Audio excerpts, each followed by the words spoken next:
Hello, this is Keith Cook's Christmas, and today I'm going to show you how to make a quick Christmas pudding.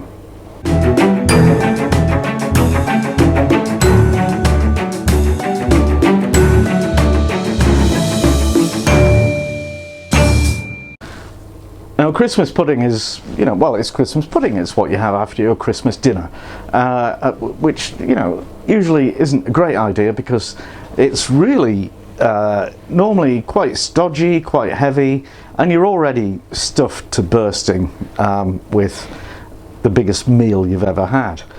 So this recipe, I hope, will be a bit lighter, and also a bit lighter on the time, because you don't have to start it in the middle of November.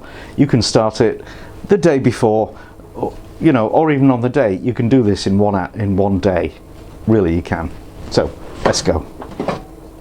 Now, ingredients for the Christmas pudding. I'm just going to show you initially the dried fruit thing. There's many more ingredients, but to start with, you want in total about half a kilo, 500 grams of dried fruit, and that can be any mixture of sultanas, currants, prunes, dried apricots, raisins. I'm not sure I've got raisins. These are cranberries. Anyway, whatever mixture you like, as long as it adds up to 500 grams, you'll be okay. You also want some booze. I've got 100 mils of brandy, and I've got 100 mils of sherry, which I'll explain about in a minute. And what we need to do is remove the dryness from the dried fruit. We need to rehydrate them basically, and that involves soaking them in booze. Traditionally, this will be done because you would start maybe at the beginning of November making your Christmas pudding, and you would feed it with brandy every day. I didn't do that, so I'm trying to do the quick way. So this sherry is thick, dark, treacly, and utterly gorgeous. It's Pedro Jimenez, which is it's a Spanish type of sherry that you would probably struggle to get hold of outside of Spain. Failing that, any other kind of sherry would do, so don't panic.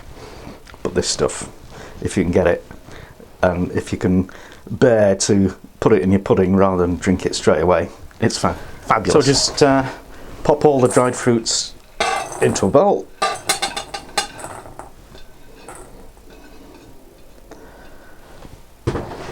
And then pour on the booze.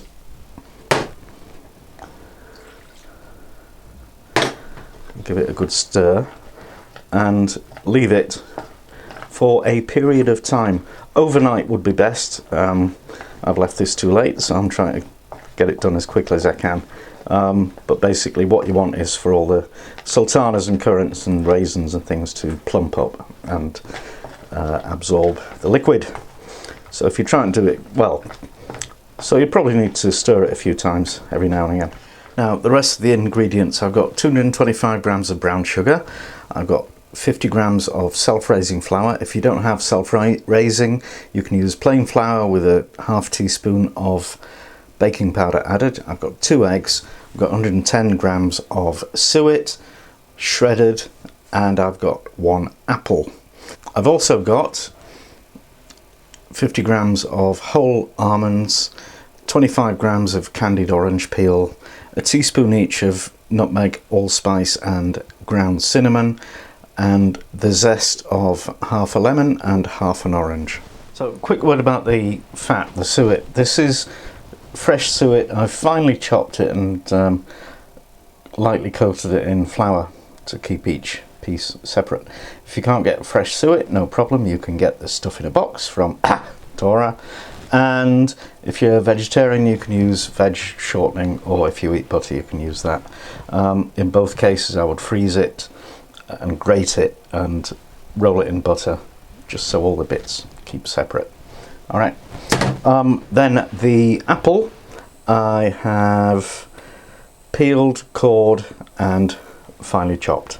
So now we'll just put most of the things together and let them sit together overnight for the flavour to develop. So there's the dried fruit mixture that we started marinating earlier in the booze, and you can see they've all plumped up. They're a lot less dry than they were.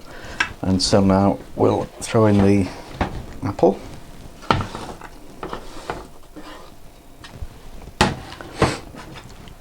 and the nuts and the peel and the spices and the candied orange. It's feeling a bit dry. I might add a bit more liquid, actually. What shall it be? Pedro?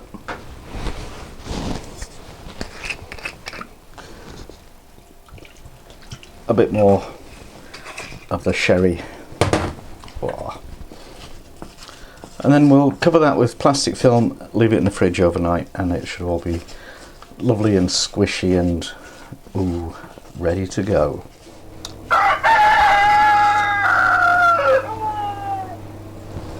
Okay, here's our marinated fruit, looking absolutely scrumptious, and what we're going to do is add the fat, the sugar, and the eggs, and the flour. I think I said earlier 50 grams. I was lying, it's 100 grams, and so just throw all that in and stir it all together until it's well mixed. Now traditionally a Christmas pudding is steamed, and it is steamed for anything up to 10 hours. I don't know why, it's ridiculous. I'm going to steam this in a pressure cooker, and I'm going to do it as individual puddings. So I reckon, with a bit of luck, it should be done in 1 hour, but we'll test it after that time. If you want to do it as one big pudding, it will probably take 2 or 3 hours. Right, so that's all nice and mixed together, and we'll just pop a load into each individual pudding tin. So that was actually enough to make 6 individual puds, which is good because we'll have some left over. And now what we need to do is wrap them in foil. Okay, so I've got 4 of the foil wrapped puddings in the pressure cooker with water almost up to the rim. I don't want to chance it with putting the other 2 in because we might get steam and water leaking in, which will not be great. I'll do those separately. So what we need to do with this now is stick it on the stove, bring it up to pressure, and then give it an hour. Then we'll let it cool down and we'll test it. Now the puds are hissing away in the background, and I'm going to make the traditional accompaniment to Christmas pudding, which is brandy butter. It's very simple. Ingredient wise, you've got 180 grams of soft brown sugar, 180 grams of butter, and 3 tablespoons of brandy. Your butter needs to be room temperature, and cut it into cubes because that makes it easier to work with. So just pop the sugar and the butter into a bowl, and then we need to cream them together with a whisk. And I'll tell you now, this is a pretty hard job. Okay, that's kind of more or less done. If you find your butter is too stiff to work with, just warm it up gently, but don't melt it. And now we start to add the brandy a bit at a time. And there it is, brandy butter. Have a little taste.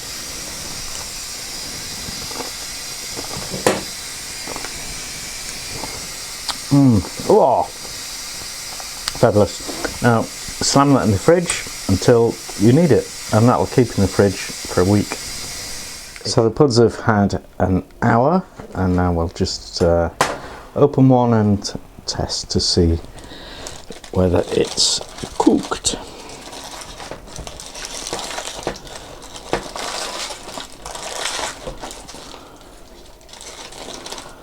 Whoa, certainly smells cooked.